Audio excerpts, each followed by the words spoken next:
Good evening champions. तो फिर हम लोग आज पढ़ने वाले हैं अपने चैप्टर चैप्टर कौन सा, मुगल पीरियड का 2 पॉइंट, मतलब 2B है ना, जैसे हमने कोई नाम दिया था 2A। उसमें हमने पढ़ा बाबर के बारे में, हुमायूं, फिर शेरशाह। ठीक है। अब आपने देखा होगा लास्ट लास्ट में हुमायूं की डेथ होती है और अकबर की एंट्री होने वाली है। तो एग्ज़ाम पॉइंट ऑफ व्यू से, चाहे वो CGPSC हो, UPSC हो, UPPSC हो, किसी भी एग्ज़ाम के पर्सपेक्टिव से अकबर का रोल जो है क्या बोलते हैं, बहुत महत्वपूर्ण हो जाता है। ठीक है। बहुत सारे टर्म्स आते हैं, आपने पढ़ा है सुलह कूल, है ना, इबादत खाना, तस्वीर खाना, बहुत सारी चीज़ें। तो ये सारी चीज़ें इनसे रिलेट करती हैं। मनसबदारी और जो भी इन्होंने सुधार किए थे राजस्व विभाग में, प्रशासनिक विभाग में, तो सारी चीज़ें कहीं न कहीं एग्ज़ाम का एक पॉइंट बनता है। तो चलिए अपन क्या करते हैं, एक-एक करके कवर करने की कोशिश करते हैं। इस साल भी जो क्वेश्चन आया था सुलह कूल, है ना, उसके बारे में पढ़ेंगे। सुलह कूल क्या था, सुलह कूल करके। तो क्या-क्या है इस कंटेंट में, इसमें है प्रारंभिक जीवन के बारे में। बाय द वे इस जो नए एस्पिरेंट हैं उनको लग रहा होगा कि पीडीएफ कहाँ मिलेगा, तो टेलीग्राम में सारे पीडीएफ मैं प्रोवाइड कर देता हूँ क्लास के बाद। तो आप जो डिस्क्रिप्शन है वहाँ आपको लिंक मिल जाएगा। ठीक है। अगर आपको वीडियो अच्छा लग रहा है तो लाइक कर लीजिएगा और अपने दोस्तों को भी रिकमेंड कीजिएगा ताकि उनको भी फ़ायदा हो। हम लोग कोशिश कर रहे हैं कि CGPSC के कंप्लीट कोर्स को धीरे-धीरे करके कंप्लीट करें और इस तरीके से कंप्लीट करें कि हम लोग एग्ज़ाम का पेपर सॉल्व कर पाएँ। ठीक है? तो इस वाले कंटेंट में हम लोग PYQ भी करेंगे घटना चक्र के। तो विषय सूची में है जो उनका संरक्षण काल था। संरक्षण काल कब? जब वो 13 साल की उम्र में राजा बन गया था अकबर, तो फिर बैरम खान जो सिपाही था उसने उनको उनके बिहाफ में रूल किया। सैन्य अभियान है, उसके बाद फिर पर्दा कहलाता है, वो देखेंगे। उनके जो सैन्य अभियान है, तो इसमें हम लोग सेलेक्टिव चीज़ों को पढ़ेंगे। ठीक है? क्योंकि उसने बहुत सारे युद्ध लड़े थे। ठीक है? तो ओवरऑल एक टॉप लाइन देख लेंगे कि कहाँ पे मेवाड़ में, कहाँ पे मारवाड़ में इम्पोर्टेंट जो युद्ध हैं, जैसे एक आपका ये है हल्दी घाटी का है। ठीक है? उसको पढ़ेंगे, महाराणा प्रताप वाला कब आया था उससे क्वेश्चन बनता है। उसके बाद आपके जो मेवाड़ वाला है, मेवाड़ वाला शासक कभी नहीं झुका। ठीक है? उसके बारे में पढ़ेंगे। गुजरात का जो कैंपेन था, जिसकी जीत के बाद फिर उसने क्या किया था, फतेहपुर सीकरी बसाया था। उसके अलावा फिर इसके जो दक्षिण के कैंपेन थे, अहमदनगर जो जीता था उसने, इन सब के बारे में हम लोग पढ़ते जाएंगे। ठीक है? क्या इसने रिफॉर्म किए थे प्रशासनिक तौर पे, धार्मिक नीतियाँ क्या थी और क्या लीगेसी रही है। ठीक है? थोड़ा सा स्पीड को बढ़ा के रखा है ताकि जो प्रेजेंटेशन है जल्दी कंप्लीट हो पाए। प्रारंभिक जीवन में आप देखिए 1542 में इसका जन्म हुआ था, जैसे हमने पढ़ा था। और राजा राणा वीरसाल राजपूत के घर में हुआ था। ठीक है? उस टाइम क्या था, हुमायूं एग्जाइल में थे, है ना। 1540 में इसको हराया था, हुमायूं को, इसके पिता को, आपके इसने, शेर शाह सूरी ने। तो ये एग्जाइल पे थे, तो वहीं तब हुआ था। पिता कौन थे, हुमायूं थे। माता का नाम हमीदा बानू बेगम। ठीक है? ये हम लोग पिछले लेक्चर में पढ़ चुके हैं। शिक्षा क्या था, एकमात्र अशिक्षित मुगल शासक था। इसने लिटरेरी मतलब जो होता है ना पेन कॉपी वाला, ऐसा कुछ पढ़ाई करी नहीं थी। जो भी इसने सीखा है अपने अनुभव से सीखा था, और जो इसकी वो थी धाई माँ थी, उसके थ्रू सीखा है। तो वही था कि एकमात्र शिक्षित मुगल शासक था और इसके मुख्य सलाहकार, उसका नाम था मीर अब्दुल लतीफ़। राज्याभिषेक के बारे में पढ़ लेते हैं। तो इनका भी राज्याभिषेक कब हुआ था, 14 फरवरी 1556 को पंजाब के कालानौर में राज्याभिषेक हुआ था। ठीक है? ये युद्ध के मैदान में ही इसको राजा बना दिए थे, तो याद रखिए कालानौर। बैरम खान द्वारा राज्याभिषेक किया गया, जो उनके प्रधानमंत्री बने। राज्याभिषेक के समय अकबर केवल 13 साल के थे। तो जो एक-एक लाइन है ना, थोड़े इंपॉर्टेंट पॉइंट हैं जिनसे स्टेटमेंट बनते हैं। बैरम खान के नेतृत्व में पानीपत के द्वितीय युद्ध में विजय के बाद साम्राज्य की स्थापना की। किसके साथ था द्वितीय युद्ध, ये याद रखिएगा, ये हुआ था आपका हेमू के साथ, है ना। पानीपत का द्वितीय युद्ध हेमू में हुआ था 1556 में। हेमू के साथ जो जो जिसने विक्रमादित्य की उपाधि ली थी 1556। तो 13 साल याद रखिएगा। कहाँ पे इसने राज्याभिषेक कराया था, कालानौर में।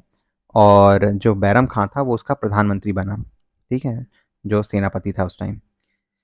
बैरम खान का संरक्षण काल, तो ये जो 56 से 60 तक था, 1560 तक, वो संरक्षण काल कहता था, कहलाया, क्योंकि इसमें ये बैरम खान के जो गाइडेंस में बोलिए, या फिर उसके संरक्षण में काम किया। तो हुमायूं द्वारा बैरम खान को अकबर का संरक्षक नियुक्त किया गया, क्योंकि वो 13 साल का था, तो उसको मदद के लिए। वह फारस के शिया संप्रदाय से था। कौन? बैरम खान। उपलब्धियां क्या है? प्रारंभिक काल में अकबर की स्थिति को मजबूत किया, उसको अथॉरिटी दी, है ना। अदरवाइज क्या था, बच्चा था तो हो सकता है उसको एक्सेप्टेंस नहीं मिलता, लेकिन बैरम खान ने उसकी स्थिति को मजबूत किया। ग्वालियर, जौनपुर, चुनार पर विजय प्राप्त की। ठीक है, कुछ जगहों पर इसने विजय प्राप्त की। उसकी वफादारी के लिए खान ए खाना की उपाधि से सम्मानित किया उसको। ठीक है, तो ये याद रख सकते हैं। पतन कैसे हुआ किसका? बैरम खान का। कि 1560 में अकबर द्वारा सत्ता से हटा दिया गया। क्यों? क्योंकि जैसे जैसे अकबर बड़ा होता गया उसको लगा कि बैरम खान ज़्यादा इंटरफेयर कर रहा है। ठीक है, उसको भी इंडिपेंडेंस चाहिए था, तो उसने उसको हटाया। उसको बोला भाई तुम अब मक्का चले जाओ, है ना, तीर्थ यात्रा करो। लेकिन जब वो मक्का जा रहा था तो रास्ते में पाटन में उसकी हत्या हो गई 1561 में। ठीक है, तो इस टाइप से बैरम खान का संरक्षण काल खत्म होता है। फिर आता है ये आपका पर्दा शासन। इसको ना बहुत सारे बुक में 64 भी बोल रहे हैं, 1564। तो इसमें क्या था? पर्दा शासन बोलिए या फिर इसको गोदी शासन भी ऐसा कुछ बोलते हैं। मतलब जो ये जो इनकी जो ढाई माँ है ना आपके, ये क्या था, महामंगा और दूसरी वाली जीजी अंगा, इनके संरक्षण में, है ना, ये लोग उसको थोड़ा गाइड करते थे, या फिर इनके संरक्षण में ही उसने काम किया। ठीक है, तो ये लोग उसके डिसीजन को इन्फ्लुएंस करते थे और उनके द्वारा ही बेसिक एजुकेशन उसने और ग्रहण करी। ठीक है, ये आपने देखा होगा ना, ये जोधा अकबर उसमें दिखाता है। तो ये थी अकबर की धाई माँ महामंगा, और उसका पुत्र था अधम खान, जीजी अंगा। ठीक है, ये भी एक धाई माँ थी इसकी, और सिहाबुद्दीन। ठीक है, तो ये लोग उसके इन्फ्लुएंशियल बंदे थे। ठीक है, अब इस प्रथा का अंत हुआ 1564 में। वो कैसे हुआ? अधम खान और महामंगा की मृत्यु हो गई। ठीक है, इसको तो एक्चुअली मरवा दिया था, क्योंकि उसके एक फेवरेट सिपह सालार था ना, उसकी हत्या की थी अधम खान ने, तो फिर अकबर ने उसको मरवा दिया। और 1561 में मुअज्जम का निष्पादन किया। मुअज्जम कौन था? ये जो जीजी अंगा है ना, उसका हस्बैंड था। वो उस पे मतलब उसको मारने की क्या कोशिश किया ख्वाजा मुअज्जम ने, किसको? जीजी अंगा को। तो फिर उसको भी उसने निपटा दिया था। ठीक है, तो अकबर ने स्वतंत्र रूप से शासन करना शुरू किया। इस अवधि के दौरान कौन कौन से विजय प्राप्त किए? मालवा में। मालवा कहाँ पे है आपका? एमपी के साइड, इंदौर के आसपास का एरिया। आमेर है। उसके बाद गोंडवाना। गोंडवाना कहाँ पे है? साउथ में है। आमेर आपका इस साइड है, आपके वेस्टर्न साइड में। तो एक आप ना, जब भी आपको लगे तो आप थोड़ा मैप बना के चीज़ों को पुट ऑन करने की कोशिश कीजिएगा। ठीक है, चूँकि ये युद्ध उतने इम्पोर्टेंट नहीं थे तो मैं इसको स्किप कर रहा हूँ। और सैन्य अभियान, तो सैन्य अभियान में क्या था? एक मालवा का। तो मालवा में जैसे 1561 में किया था। आप बस ना सन देख लीजिए, अगर वहाँ पे कोई इंपॉर्टेंट पर्सनालिटी होगी तो उसको भी हम लोग देख लेंगे, क्योंकि कई बार अरेंज करने आ जाता है। तो मालवा का युद्ध हुआ था 1561 में। ठीक है, बाज बहादुर था उस वहाँ का शासन, उसको हराया और उसकी संपत्ति को वो कर लिया था, कंट्रोल कर लिया था। बट बाद में उसने फिर उसकी क्या था, ये एक्सेप्ट कर लिया, बाज बहादुर ने संरक्षण स्वीकार कर लिया अकबर का। फिर अकबर के कुछ और ये क्या बोलते हैं, अभियान हैं। उनमें से एक तो है राजपूत नीति के थ्रू उसने क्या किया? राजपूतों के साथ मित्रता और वैवाहिक संबंध बनाए। इस नीति ने शांतिपूर्ण तरीके से उसके क्षेत्र विस्तार में मदद करी। ठीक है, तो आमेर के राजा भारमल, इसकी जो ये थी बेटी थी, उसके साथ अकबर का विवाह हुआ था। ठीक है, और उसके पुत्र, अब जब विवाह हो गया बेटी के साथ, तो जो उसके पुत्र भगवान दास को इसने उच्च पद पर दिया था। जो मनसब था काफ़ी हाई था, IAS 5 सर के आसपास। तो अकबर की अधीनता स्वीकार करने वाले पहले राजपूत शासक थे कौन? राजा भारमल। इसने अपनी बेटी हरखा बाई का विवाह करवाया था अकबर के साथ। ठीक है, मेरता का विजय नॉट इम्पॉर्टेंट। अब आते हैं गोंडवाना विजय। ये थोड़ा सा इंपॉर्टेंट है, क्योंकि यहाँ पे जिक्र आता है रानी दुर्गावती का। ठीक है, तो गोंडवाना मध्य भारत में एक स्वतंत्र राज्य था। रानी दुर्गावती द्वारा शासित था। इसके पुत्र, क्योंकि इसके पति की मृत्यु हो गई थी संग्राम शाह की, है ना, संग्राम शाह की।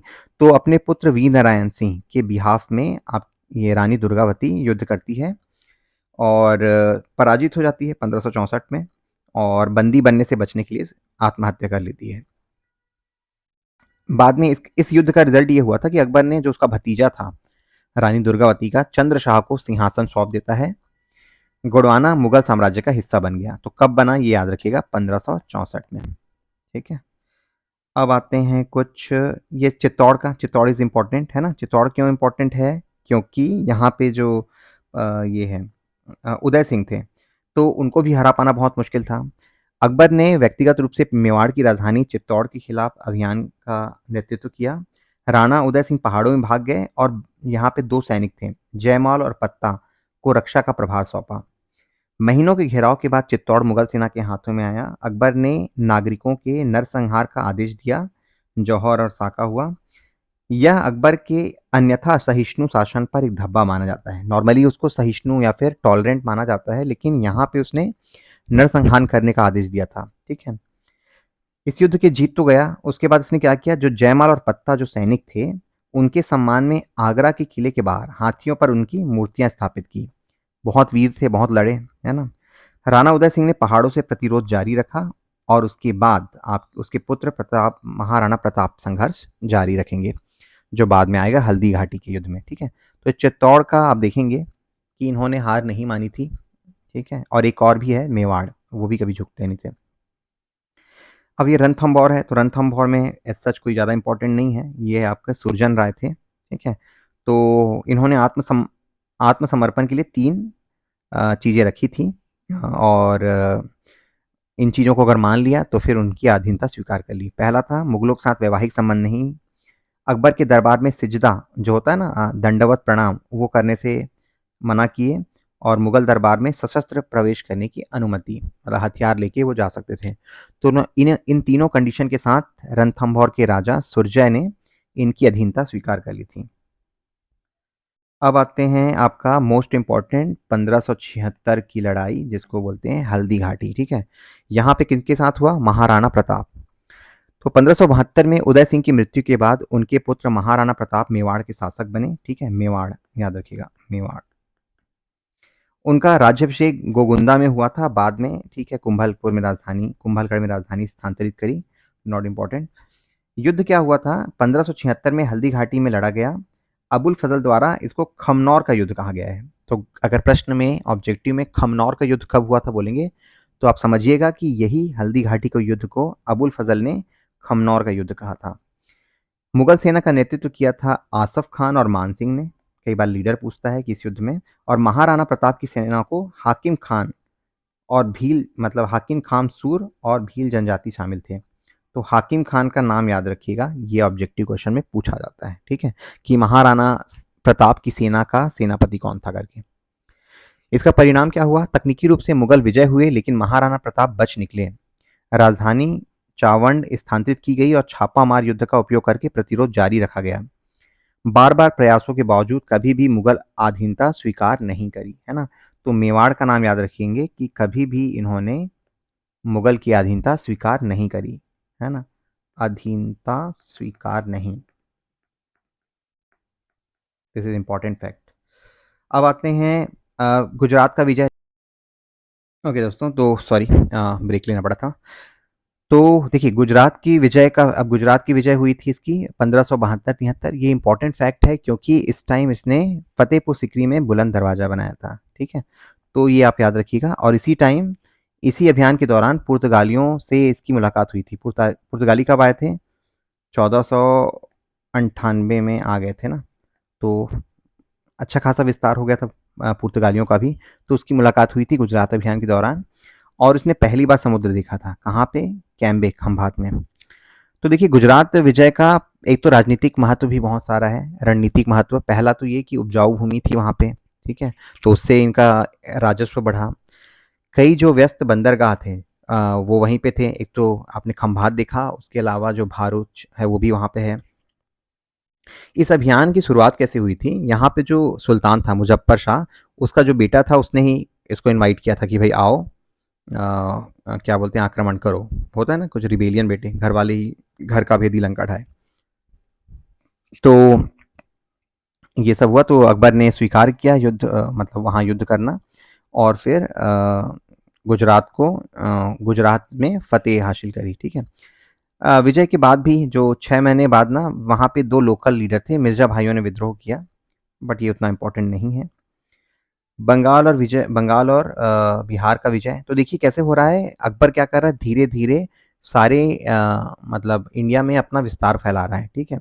तो इसमें कुछ ज़्यादा विशेष फैक्ट तो नहीं है। आप बस ये याद रख लीजिएगा कि 74 से 76 के बीच ये उसका विजय अभियान हुआ था। तीसरा फैक्ट है उत्तर पश्चिमी अभियान, तो ये आपका ये जो उत्तर पश्चिमी अभियान मतलब कौन सा, ठीक है, तो इस वाले एरिया में इसने काबुल, सिंध और कश्मीर को जीता था, ठीक है।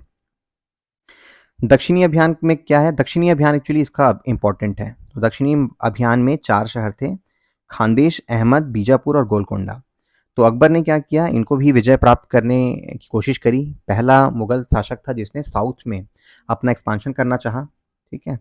तो इसने क्या किया, 1591 में मुगल अधीनता स्वीकार करने के लिए दूत भेजे कि भाई हमारे अंडर आ जाओ। खानदेश ने तो स्वीकार कर लिया, लेकिन बाकी लोग नहीं माने, ठीक है। तो नहीं माने तो क्या किया, सबसे पहले इसने 1593 में 1593 में युद्ध कर दिया आपके अहमदनगर के खिलाफ। एक सेकंड ना मुझे, हाँ सॉरी।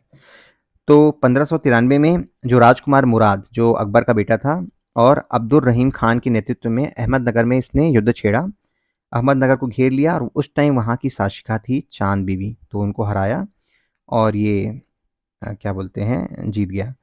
1596 की संधि में बेरार प्रांत मुगलों को सौंप दिया गया, तो बेरार भी अंदर आ गया। अब देखिए अंतिम विजय कहाँ पे हुआ, अकबर का आखिरी समय आने वाला है। तो 1601 में असीरगढ़ का किला जीता, ये एमपी में है, सोने की कुंजी से खोला। बीजापुर के शासक आदिल शाह ने मुगल अधीनता स्वीकार कर ली और जो अपनी बेटी थी उसको राजकुमार दानियाल के साथ विवाह कराया। दानियाल मतलब एक ये अकबर का बेटा था वो भी। असीरगढ़, बुरहानपुर, अहमदनगर, बेरार मुगल साम्राज्य में शामिल हो गए, है ना? एक-एक करके आपने देखा। तो अल्टीमेटली कहने का पर्पज़ ये है कि अकबर ने साउथ में भी काफ़ी ज़्यादा एक्सपांशन की।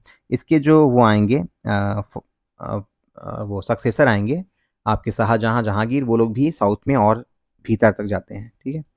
तो मुख्य अभियानों में आपको याद रखना होगा पानीपत का, क्यों? क्योंकि ये आपका पूछा जाता है 1556 में था ना, तो याद रखेंगे।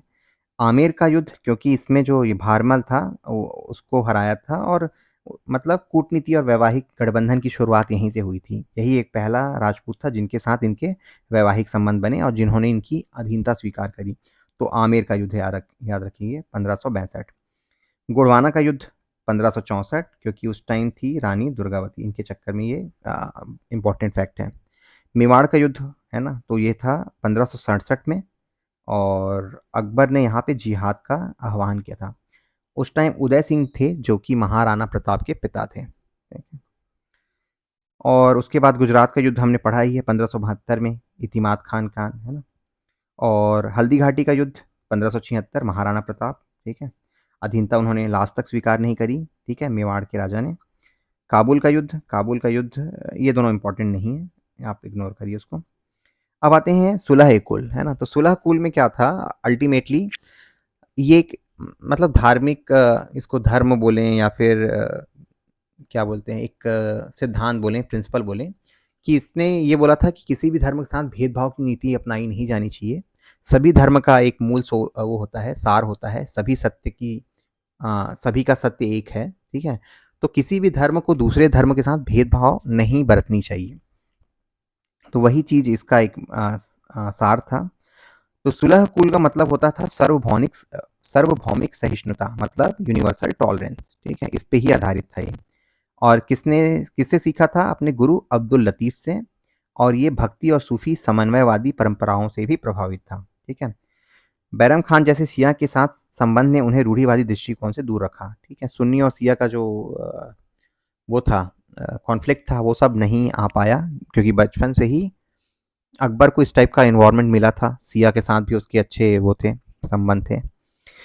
प्रमुख सुधार क्या-क्या किया? इसमें से ना 1564 लिख दीजिएगा, वो था जजिया को अंत किया, जजिया का अंत। तो 3 जो सुधार हैं उसका सीरीज़ पूछता है। 62 में इसने क्या किया? दास प्रथा का अंत, ठीक है? 63 में तीर्थकर जो था उसका उन्मूलन, जो हिंदुओं से लिया जाता था वो पिलग्रिमेज टैक्स लिया जाता था, है ना? वो भी अंत किया। 64 में जजिया का अंत हुआ। इसने क्या किया, विधवा पुनर्विवाह को कानूनी मान्यता दी और विवाह की आयु को निर्धारित किया। तो लड़कों के लिए 16 साल, लड़कियों के लिए 14, है ना, मिनिमम, कि भाई बाल विवाह ना हो पाए। तो कुछ सामाजिक सुधार भी किए। अगर पूछता है एनालिटिकल क्वेश्चन में कि अकबर के सामाजिक सुधारों को लिखिए, तो ये आप 2-3 चीज़ें बताएंगे। 1564 में इसने जजिया का अंत किया था। धार्मिक प्रथाएं क्या क्या थी? इस्लाम के रहस्यमय पक्ष सूफीवाद से बहुत प्रभावित थे। शेख सलीम चिश्ती के भक्त, मतलब उनके फॉलोअर थे, तो अपने बेटे का नाम ही सलीम रखा था उसी के नाम पे। शेख अब्दुल की नबी की पादुकाओं को अपने सर पर रखा, नॉट इम्पॉर्टेंट। धर्मों की एकता में विश्वास, ये तो ठीक है। झरोखा दर्शन, मतलब जो राजा था वो प्रजा को ऐसे, होता है ना, शाहरुख खान आमिर खान लोग आते हैं, अमिताभ बच्चन, वैसे ही झरोखा दर्शन मतलब बालकनी से देखते थे। और ऐसी शुरुआत कराए, है ना, पाबोज, ये सब चीज़ें। अब आते हैं इबादत खाना। तो इबादत खाना क्या था? इसने 1575 में इसको शुरू करवाया था। ठीक है, एक टाइप का इबादत मतलब क्या होता है, प्रार्थना, है ना। तो प्रेयर हॉल था। तो हर गुरुवार को धार्मिक चर्चाओं का आयोजन होता था।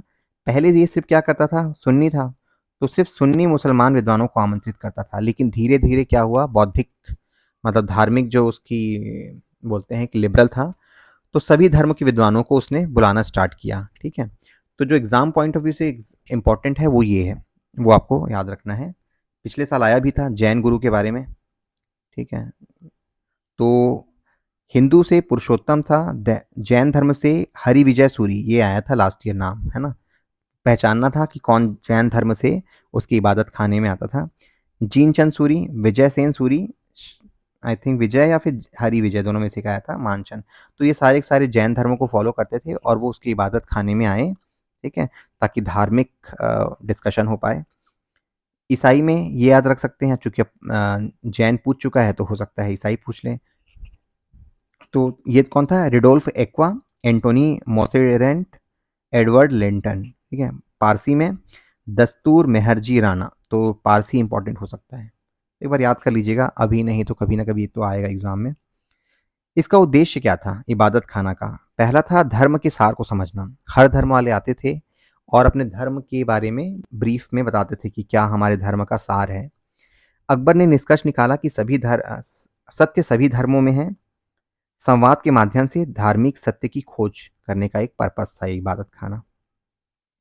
उसने दीन इलाही 1582 में स्टार्ट किया। ठीक है, तो क्या दीन इलाही मतलब, बहुत सारे लोग धर्म बोलते हैं, बट कई जगह लिखा आता है कि धर्म नहीं है, एक आचार संहिता है। ठीक है, तो काबुल अभियान के बाद स्थापित किया। बदायूनी और अबुल फजल द्वारा तौहीद इलाही कहा गया इसी को। और इसी के चलते ही बदायूनी ने क्या कहा था, अकबर को काफिर कहा था। क्योंकि वो क्या चाहता था कि मतलब एक होता है ना कट्टरपना होना चाहिए अपने धर्म के लिए, तो वो नहीं था। उसने बोला कि दीन इलाही मतलब सभी धर्मों में कुछ ना कुछ अच्छी बातें हैं और उन सभी बातों को हमें लिए जाना चाहिए। मतलब एक क्या बोलना चाहिए, आचार संहिता, एक अच्छे आचरण पे जोर दिया, ना कि किसी धार्मिक कर्म कांडों पे। ठीक है, तो ये जो दीन इलाही है उसकी प्रकृति कैसी थी? ये कोई धर्म नहीं, एक बस आचार संहिता था। सामाजिक और धार्मिक सद्भाव स्थापित करने का लक्ष्य था इसका, और सभी धर्मों के लिए खुला था, कोई भी धर्म वाले इसको ज्वाइन कर सकते थे। कोई विशिष्ट अनुष्ठान, धर्म ग्रंथ, पुजारी वगैरह नहीं थे। ठीक है, और जो इसको फॉलो करते थे उनको दीक्षा देता था, है, ठीक है, प्रतीक के रूप में। अल्लाहू अकबर लिखित पगड़ी दीक्षितों को दी जाती थी, मतलब जो ये दीन इलाही फॉलो करेंगे बोलते थे उनको। ठीक है, इसमें कुछ नियम बनाए थे। दायित्व क्या है? तो मछुआरों और शिकारियों के बर्तनों का उपयोग नहीं करेंगे, मांसाहार को थोड़ा सा मना कर रहा है लगभग। विशेष अवसरों पर सार्वजनिक दावतों का आयोजन होगा। युवा लड़कियों और बूढ़ी महिलाओं के साथ विवाह पर प्रतिबंध। ठीक है, और हिंदुओं में केवल बिरबल ने इसे स्वीकार किया, टोडरमल और मानसिंह नहीं। ठीक है, तो अगर ये फैक्ट एक बनता है कि किसने स्वीकार किया था, तो सिर्फ हिंदुओं की बात करें तो बिरबल ने बस स्वीकार किया था, बाकी लोगों ने नहीं किया था। मनसबदारी के बारे में आते हैं। तो मनसबदारी क्या होता है? एक टाइप का एडमिनिस्ट्रेटिव अरेंजमेंट था। तो मनसब का क्या अर्थ था? एक पद या पोस्ट या फिर उसका रैंक, है ना। तो ये कहाँ से ली गई थी? ये आपके मंगोल से ली गई थी, ये जो सिस्टम है। तो एक क्वेश्चन आता है कि मनसबदारी प्रथा है वो किससे इंस्पायर्ड है? तो मंगोल से ली गई थी। दशमलव प्रणाली पे आधारित थी, मतलब 10-10 के रेंज में बढ़ते जाता था। ठीक है, संरचना क्या है? मनसबदार सम्राट द्वारा पद दिया गया व्यक्ति को बोला जाता था मनसबदार, ठीक है। एक टाइप का यार रैंक था, पद, है ना। मान लो किसी को 500 का मनसब है तो वो छोटा है, किसके बदौलत, जिसको 1000 का मनसब दिया गया है, ठीक है। और मनसब के अंदर दो सब कैटेगरी थे, ठीक है। मनसबदार तो बन गया तो उसके लिए दो थे, एक तो था जाट और दूसरा था आपका सवार, ठीक है, जो शायद अगले स्लाइड में आएगा। ये जाट और दूसरा सवार। तो ये जो था वो उसका रैंक, मतलब उसका पोजीशन, और 2 सेकंड, रैंक और सैलरी, रैंक और वेतन डिसाइड करता था, और सवार उसके साथ कितने घुड़सवार होंगे, ठीक है। तो इन दोनों से मिलके मनसब बनता था, मतलब जो भी मनसबदार होंगे उनके साथ जाट और सवार इंक्लूड होंगे ही, ठीक है। तो ये क्या था, एक एक व्यवस्थित प्रशासन चलाने की व्यवस्था थी। शुरू में सेना के लिए, बाद में गैर सैनिकों द्वारा, मतलब पहले में सिर्फ सेना के लोगों को ये मनसबदार बोलते थे, बाद में जो गैर सैनिक थे उनको भी मनसब में शामिल किया गया। सबसे जो छोटा मनसब था वो था 10, और सबसे बड़ा अकबर के टाइम में था 12,000, और शाहजहां के टाइम में वो बढ़ गया 60,000। अबुल फजल के अनुसार मनसबदारों की 66 श्रेणियां थी, ठीक है। मतलब वही अलग अलग, किसी को 10 दिया है, किसी को 100 दिया है, किसी को 1000 दिया है, तो इस टाइप की अलग अलग श्रेणियां बना रखी थी। नियुक्ति कैसे होती थी, कोई विशेष योग्यता नहीं थी, बस राजा को अच्छा लगता था ये आदमी सही है तो उसको, राजा की इच्छा पर आधारित था किसको मनसबदार बनाना है, कितना मनसब उसको देना है। राजा के प्रति, जैसे आपने देखा ना भारमल के जो बेटे थे, मतलब जो अल्टीमेटली इसका साला हुआ है ना, हाँ, जो उसकी बेटी से विवाह किया भारमल की, फिर उसके बेटे को उच्च पद दिया, तो वो काफ़ी अच्छा पद दिया था उसको।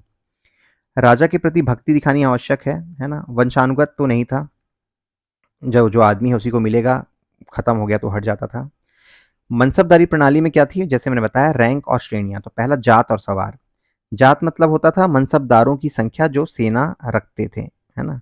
मतलब एक संख्या दिया जाता था कि मान लो मनसब 1000 है, ठीक है, तो वो डिसाइड करता था कि उसको कितनी सैलरी मिलेगी, ठीक है। और सवार जो था वो कितने सैनिक रखते थे, मतलब कितने घुड़सवार रखते थे, वो सवार डिसाइड करता था। जात और सवार के साथ श्रेणियां, तो प्रथम श्रेणी में क्या थे, दोनों बराबर होते थे। द्वितीय श्रेणी में सवार जाट के आधे से अधिक होता था, और तृतीय में सवार जात के अधिक। नॉट वेरी इंपॉर्टेंट, ठीक है, बस आप याद रखिए कि जाट और सवाल क्या है। सवार मतलब कितने घुड़सवार उससे अलॉटेड थे, और जात डिनोट करता था उसका पद कितना ऊंचा है, ठीक है, और कितनी सैलरी मिल रही है। तो ये आपका शॉर्ट में बोलूँ तो सैलरी बताता था, और उसका स्टेटस, मतलब क्या बोलूँ, स्तर, और ये कितने घुड़सवार उसके साथ चल रहे हैं वो बताता था।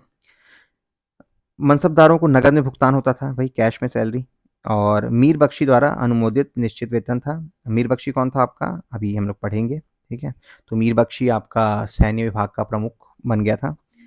व्यक्तिगत और सेना के खर्चे शामिल थे, मतलब इसमें जो मिलता था उनको पैसा, उसमें खुद के खर्चे तो थे ही, साथ में उसको घुड़सवार भी मेंटेन करना है, तो सारे पैसे इसमें लगे हुए थे।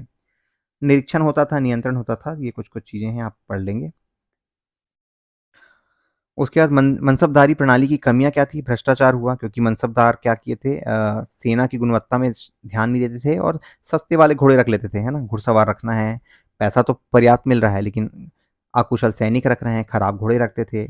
वफादारी के मुद्दे भी वहाँ पे उठे, सैन्य कमजोर हो गया, आंतरिक संघर्ष हुआ, ठीक है। ये कुछ चीज़ें हैं। प्रांतीय प्रशासन के बारे में देखें तो हम लोग इसको डिटेल में पढ़ेंगे लास्ट चैप्टर में, ठीक है। तो ये कुछ उत्तरी भारतीय सूबे थे जिसको कंट्रोल में लाया था अकबर के टाइम में। अकबर ने कुल 15 सूबों पर विजय प्राप्त की थी जो दिए गए हैं। इनमें से 12 उत्तर भारत के थे और 3 दक्षिण भारत के थे, ठीक है। ये तीनों तो आपको याद है, खानदेश, बेरार और अहमद, है ना। प्रत्येक सूबे में सम्राट द्वारा नियुक्त गवर्नर, सूबेदार नियुक्त होता था। प्रांतों को सरकारों में विभाजित किया गया, और सरकारों को परगनों में। कैसे होगा, प्रांत था, प्रांत के बाद आएगा सूबा, सूबा के बाद आएगा आपका सरकार, और सरकार के बाद आएगा परगना। सेम चीज़ जो हमने पढ़ी थी अभी, शेरशाह सूरी वाला।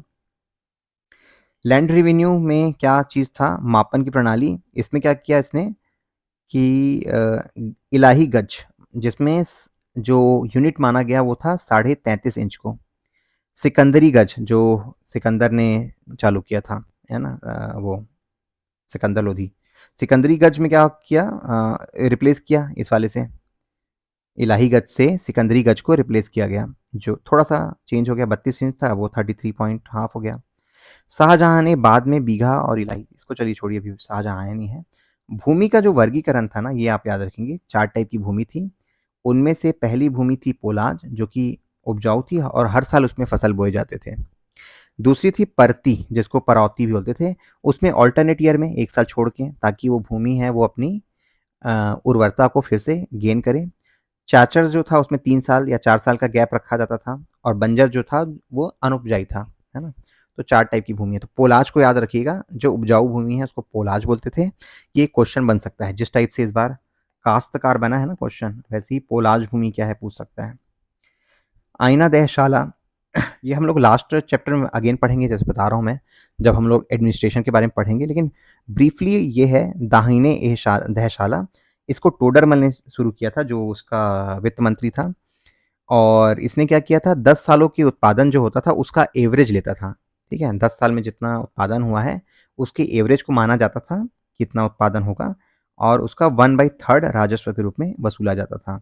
कर नकद में चुकाया जाता था, केवल जब्ती प्रणाली वाले क्षेत्रों में प्रचलित था। तो क्या था जब्ती, हम लोग पढ़ेंगे, जो हम लोग एडमिनिस्ट्रेशन वाला पढ़ेंगे उसमें। ठीक है, फसल बटाई, तो वही फसल तैयार होने पर खेत का विभाजन होता था कि इतना इसका होगा, शासन का है, इतना किसान का है। कटाई के बाद फसलों को गट्ठरों में बांधकर वितरित किया जाता था, अनाज तैयार होने के बाद वितरण होता था। ठीक है, बंडल बना दिए फिर बांट दिए, उसके बाद जब अनाज तैयार हुआ तो फिर संग्रहण होता था। राजस्व अधिकारी उसने अपॉइंट किए, किरोड़ी नाम था। उसके बाद 2 ग्रामीण अधिकारी थे, उनमें मुकद्दम और पटवारी तो आप जान ही गए। भू राजस्व सुधार के लिए उसने क्या किया, कुछ काम किए, उतना कुछ इंपॉर्टेंट नहीं है इसमें। ये पढ़ लीजिए, थोड़ा सा एक फैक्ट है जो आप लोग को पसंद भी आता है ना। अकबर के नौरत्न कौन कौन से थे, तो बिरबल था उसका पहला, इसका वास्तविक नाम था महेश दास। इन सब से ही क्वेश्चन बनता है। इसको कविराज की उपाधि हासिल थी, राजा की भी उपाधि हासिल थी। दीन इलाही स्वीकार करने वाला एकमात्र हिंदू था, और 1586 में कबीले से लड़ते हुए, यूसुफ जई कबीले से लड़ते हुए मृत्यु हो गई। अब्दुल रहीम खान खाना बैरम खान का पुत्र था, ठीक है, जिसको जैसे ही आपका बैरम खान की मृत्यु हुई तो उसको गोद ले लिया था इसने। तो बाबर नामा का फारसी में अनुवाद किया था। ठीक है, हमने पढ़ा था, आपको याद होगा जब हम लोग बाबर के बारे में पढ़ रहे थे। अब अबुल फजल कौन था, सूफी संत शेख मुबारक के पुत्र थे, इतिहास और साहित्य के विद्वान। अकबरनामा और आईने अकबरी लिखी थी, ये याद रखिएगा ना। बाबरनामा लिखा खान खाना अब्दुल रहीम ने, अबू फजल ने लिखा अकबरनामा और आईने अकबरी। तानसेन कौन था, ग्वालियर में जन्म हुआ इसका, और संगीत सम्राट के रूप में जाने जाते हैं, कई रागों की रचना भी की थी इसने। इसको उपाधि क्या थी, कंठ भरण वनी विलास की उपाधि प्राप्त थी। नवरत्न कंटिन्यू, तो मानसिंह कौन था, आपने देखा ही था, ये भारमल के पोते थे, और महाराणा प्रताप के खिलाफ अभियान का इसी ने ही लीड किया था। टोडरमल कौन था, टोडरमल आपके आईने दहसाला का भूमि सुधार किया था इसने, और ये शेरशाह सूरी के अधीन भी काम किया है। ठीक है, फैजी कौन है, फैजी है आपके अबू फजेल, जो ऊपर में हमने पढ़ा अबू फजल, जिसने आपके अकबरनामा और आईने अकबरी लिखा, उसका बड़ा भाई था। ठीक है, इसने महाभारत और भगवत गीता के फारसी में अनुवाद किए। गणित की पुस्तक लीलावती का भी फारसी में अनुवाद किया, तो ये फारसी में अनुवाद करने में फैजी फारसी, ऐसे याद रखिएगा। ठीक है, और अबू फजल का ये बड़ा भाई था। ये क्या था, किचन रसोईया है ना, नाम ही ऐसा है, हकीम हुकाम हुमाम। मुल्ला तो प्याजा क्या था, भोजन में प्याज के प्रति प्रेम के कारण नाम पड़ा। ये भी वाकपटु में प्रिय थे, बुद्धिमत्ता और वाकपटु में। ठीक है, तो ये इसके 9 रत्न हैं, आप उसको याद रखेंगे। और कुछ लीगेसी अकबर ने स्थापित की, जैसे धार्मिक सहिष्णुता है, साम्राज्य का निर्माण कैसे करना है, सांस्कृतिक योगदान दिए इसने, फतेहपुर सीकरी इन सबका, और ये प्रशासनिक सुधार, ब्रीफ है उसका। चलिए कुछ क्वेश्चन कर लेते हैं अपन। तो अकबर द्वारा बनाई गई कौन सी इमारत का नक्शा बौद्ध विहार से मिलता है। फैक्ट है, देखिए हम लोग नॉलेज 2 टाइप से गेन करते हैं, एक तो हम लोग पढ़ते हैं किताब, और दूसरा करते हैं ये PYQ। ठीक है, तो पंचमहल जो था उसका जो स्टाइल था वो बौद्ध विहार की तरह था। ठीक है, आपको याद रखना है ये। नेक्स्ट पढ़ते हैं अपन, जहांगीर महल स्थित है, तो कहाँ पे जहांगीर महल स्थित है, जहांगीर महल स्थित है आपके मेरे हिसाब से आगरा में होना चाहिए। आगरा में स्थित है, ठीक है। तो ऑप्शन सी। देखिए उसका एक्सप्लेनेशन पढ़ लेंगे तो आपको याद रहेगा कि आगरा का किला हिंद इस्लामी शैली का उदाहरण है। यह अकबर द्वारा निर्मित सुप्रसिद्ध किला है। इसका निर्माण अकबर के प्रथम कारीगर कासिम खान ने किया था और लाल बलुआ पत्थर का उपयोग हुआ है। अब ये दिया है यहाँ पे सम्राट और यहाँ पे दिया है कहाँ पे उनका मकबरा है, ठीक है। तो किसका याद है आपको? देख लीजिए, अकबर का जो मकबरा था ना वो बना था सिकंदरा में, ये आगरा के आसपास है। और तो अगर बी का अगर 4 करते हैं तो बी का 4, ये दिस इज़ द आंसर। बाकी आप देख लीजिए, बाबर जो था वो काबुल में दफनाया गया था, ए का 3। जहांगीर था वो लाहौर में, ठीक है। शाहजहां था वो आगरा में, ठीक है।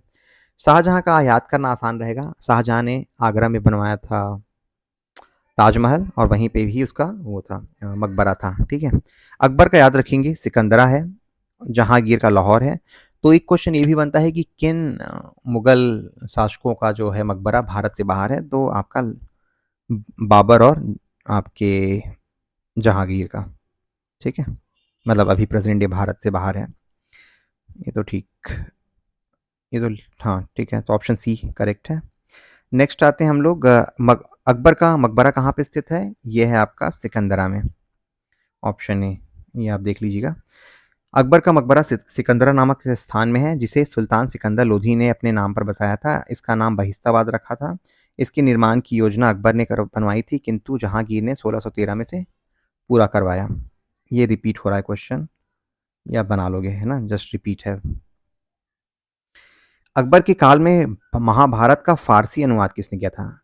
है ना, फासे फारसी, फासे फैजी, फैजी ने किया था, ठीक है। तो ऑप्शन डी। नेक्स्ट आते हैं, सम्राट अकबर द्वारा निम्न में से किसको जरी कलम की उपाधि दी गई थी? ये ना वन टाइम जैसे क्वेश्चन आते हैं उस टाइप का है, तो आपको ये याद रखना है। आपका ऑप्शन ये मोहम्मद हुसैन, ठीक है, ए। उतना इंपॉर्टेंट क्वेश्चन नहीं है, एक बार आया हुआ है यूपीपीएससी में। जैन साधु जो अकबर के दरबार में कुछ वर्ष रहा, जिसे जगत गुरु की उपाधि दी गई। अगेन देखिए, ये क्वेश्चन सीजीपीएससी में पूछा गया था अभी रिसेंट टाइम में, ठीक है। इसीलिए हम लोग थोड़ा एमसीक्यू कर ले रहे हैं ताकि डायरेक्टली ना आए, तो बेस्ड ऑन वो फैक्ट हम लोग बना पाएँ। तो कौन था जगत गुरु की उपाधि किसे प्राप्त दी गई थी? हरिविजय सूरी, है ना। तो ऑप्शन बी, कंफ्यूज नहीं होंगे, सारे ही जैन थे पहले 3, लेकिन हरिविजय सूरी को मिला था। इंग्लैंड की रानी एलिजाबेथ प्रथम का समकालीन शासक कौन था? तो वो था अकबर। तो एलिजाबेथ का समय क्या था? ये था लगभग ये 1558 से 1603, एकदम सेम टाइम में दोनों रूल किए थे, एक लंदन में और एक इंडिया में। जिस मध्यकालीन भारतीय लेखक ने अमेरिका की खोज की, उसका उल्लेख किया, वह है वो अबुल फजल है। जैसे हमने ऊपर में देखा, थोड़ा इतिहासकार टाइप का था ये, तो इसने करी थी, अमेरिका की खोज का उल्लेख है। उसके बाद आते हैं, मुगल सम्राट अकबर के समय का प्रसिद्ध चित्रकार कौन था? ये देखिए, मंसूर है, अबुल हसन है, ये आपको आप मिलेंगे जहांगीर के टाइम। और दसवंत मिलता है, दसवन और बसावन करके था, है ना। आर्ट एंड कल्चर पढ़ेंगे तो और डिटेल में बताऊंगा इसके बारे में, बट अकबर के टाइम में दसवंत था, ऑप्शन बी। नेक्स्ट आते हैं, अकबर के दरबार में आने वाला पहला अंग्रेज कौन था? तो सबसे पहला अंग्रेज जो आया था वो थॉमस रो था, बाद में ये हॉकिंस आया, रॉल्फ फिंच, सॉरी यार 2 मिनट में कंफ्यूज हो रहा हूँ। रॉल्फ फिंच था और फिर हॉकिंस आया था। तो आपका रॉल्फ फिंच कब आया था? 1585 में आया था। ये जो हॉकिंस था वो तो शायद आपके जहांगीर के में आया था, हम लोग पढ़ेंगे इसके बारे में, रिकॉल करना पड़ेगा मुझे भी। इसको अरेंज करना है हमें कि अकबर के शासनकाल में निम्नलिखित घटनाओं को कालक्रम में अरेंज करना है। जजिया की समाप्ति अगर आपको याद होगा तो हमने पढ़ा था 1564, इबादत खाना 75, मजहर पर हस्ताक्षर, ये नया फैक्ट है, और दीन इलाही की स्थापना 1582, ठीक है। तो 1 2 और देखिए तो 1 2 3 4 है ना, ये एक्चुअली 1579 है, ठीक है। इसमें क्या बोला, इसने वो राइट ले लिया कि धार्मिक चीज़ों पे मैं डिसाइड करूंगा, 1579, तो 1 2 3 4 ऑप्शन है। मजहरनामा की घोषणा की, मजहरनामा अबुल फजल के पिता शेख मुबारक ने तैयार किया था। अकबर ने सभी धर्मों में सामंजस्य स्थापित करने के लिए 1582 में तौहीद करी। इसका पर्पस क्या था यहाँ पे? 2 मिनट ना। समस्त धार्मिक मामलों को अपने हाथों में लेने के लिए मजहरनामा की घोषणा की थी। ये तो ठीक है। अब आते हैं कुछ और प्रश्न हैं। निम्नलिखित में से किस स्थान पर अकबर को हुमायूं की मृत्यु की सूचना मिली? कहाँ मिली? अगर आप याद कर पा रहे होगे तो कालानौर में, है ना? जैसे ही बताया कि अपना खत्म हो गए हैं आपके पिताजी वालिद, तो फिर वहीं पे ही बैरम खान ने इसको राजा घोषित किया था कालानौर में। Option D. हल्दी घाटी के युद्ध के पीछे अकबर का क्या उद्देश्य था? क्या महाराणा प्रताप को अपने अधीन लाना था? बिल्कुल। राजपूतों में फूट? बिल्कुल नहीं। मान सिंह की भावना संतुष्ट करना? नहीं। Option A. हल्दी घाटी के युद्ध में महाराणा प्रताप की सेना के सेनापति कौन थे? ये एक्चुअली इंपॉर्टेंट इसलिए हो जाता है कि ये तो अपने राजपूत थे, लेकिन इसका सेनापति हाकिम खान था, इसलिए ये क्वेश्चन बनता है। Option C. अकबर ने सर्वप्रथम वैवाहिक संबंध राजपूतों के किस गृह से बनवाए? तो वो थे कछवा, है ना? जो आपके भारमल लोग थे ना, वो लोग कछवा थे। कछवा। तो ऑप्शन बी यहाँ पे दिया है। किस चिश्ती संत के दरगाह पर अकबर दर्शन हेतु जाया करते थे? कौन सा था? वो था आपके मोहम्मद चिश्ती। ठीक है। Option A. चिश्ती सिलसिला को उसने फॉलो किया था, है ना? राजपूताना के निम्न राज्यों में से किस एक ने अकबर की संप्रभुता स्वीकार नहीं की? कौन था? है ना? कौन था आपका? ये था मेवाड़ का। ठीक है। मेवाड़ में ये तो फिर बाकी लोग तो फिर वैवाहिक संबंध या फिर इन सब चीज़ों में आ गए थे। तो मेवाड़ में कौन था आपका? पहले उदय सिंह और बाद में महाराणा प्रताप, है ना? तो उन्होंने संप्रभुता स्वीकार नहीं करी। अकबर के साथ युद्ध करने वाली दुर्गावती रानी थी। देखिए ये तो आपने गोंडवाना का पढ़ा, बट गोंडवाना के अंदर ही ये आपका मंडला आता है। ठीक है। तो ऑप्शन में अगर गोंडवाना नहीं दिया है तो मंडला दिया है तो भी करेक्ट है। असीरगढ़ तो एमपी में है, ये छोड़िए इसको। तो ऑप्शन नहीं। अकबर की लोकप्रियता के कारण क्या थे? तो क्या था? मनसबदारी प्रथा, धार्मिक नीति बिल्कुल, भू राजस्व व्यवस्था बिल्कुल, सामाजिक सुधार सारे थे। Option D. निम्नलिखित बादशाहों में किसको एक प्रबुद्ध निरंकुश मतलब इनलाइटन डिस्पॉट बोला जाता है? वो कहा जाता था अकबर को, क्योंकि उसकी नीतियां जो थी थोड़ी जन कल्याणकारी थी, भले वो थोड़ा क्या बोलूं, निरंकुश टाइप का भी था। निम्नलिखित में से किसने यह आज्ञा दी कि अमीर को एक ही स्त्री से विवाह करना चाहिए और तभी कर सकता है दूसरी स्त्री से जब पहली पत्नी बंध्या हो? ये अकबर ने किया था। ठीक है। मतलब सोसाइटी में जो सोशल रिफॉर्म वाली बात है, अकबर ने कुछ कुछ चीज़ें लागू कर रखी थी। इसकी एक्सप्लेनेशन यहाँ पढ़ लीजिएगा। निम्नलिखित कथनों में से कौन सा सही है? तो अकबर ने लड़कों और लड़कियों की विवाह की आयु निर्धारित करने का प्रयास किया। बिल्कुल सही। अकबर ने लड़कियों को अभिभावकों के दबाव से अलग स्वयं की इच्छा से विवाह करने की स्वतंत्रता दी। ठीक है। देखिए इन जनरल ऐसा फैक्ट याद रहता नहीं, लेकिन कहीं भी आपको कुछ पॉजिटिव चीज़ दिखे ना अकबर के हाथ में, तो फिर बिल्कुल हाँ मान सकते हो, क्योंकि इसको फिर तभी तो अकबर द ग्रेट बोलते थे, है ना? तो अगर गर्ल्स को ये प्रेशराइज करता तो फिर कहीं ना कहीं मेंशन रहता कि अकबर ने अपने राज्य में शादी के लिए फोर्स किया था। तो फिर दोनों करेक्ट हैं। Option C. नेक्स्ट है, अकबर के शासनकाल में पुनर्गठित केंद्रीय प्रशासन तंत्र के अंतर्गत सैनिक विभाग का प्रमुख कौन था? वो था मीर बख्शी, है ना? दीवान तो फिर आपका इधर वाला वित्त वाला हो गया, बख्शी नहीं, वीर मीर बख्शी था आंसर। अकबर कालीन सैन्य व्यवस्था आधारित थी, वो थी आपकी मनसबदारी पे। ठीक है। जमींदारी पे थी ही नहीं, इसमें वेतन देते थे और डिसाइडेड था। आईनी 10 साल तो राजस्व की व्यवस्था है, सामंतवादी भी नहीं था। अकबर ने जिस मनसबदारी प्रथा को लागू किया वह किस देश से लिया गया था? मैंने आपको बताया था, वो लिया गया था मंगोल से। मध्यकालीन भारत में मनसबदारी व्यवस्था क्यों लागू की गई? क्या पर्पस था? देखिए तो राजस्व एकत्रित करने हेतु नहीं। सैनिकों की गुणवत्ता में भर्ती में शुरुआत वो तो नहीं कर सकते ना, क्योंकि वो तो कुछ भी फ्रॉड कर सकता है। धार्मिक सद्भाव की स्थापना हेतु गलत।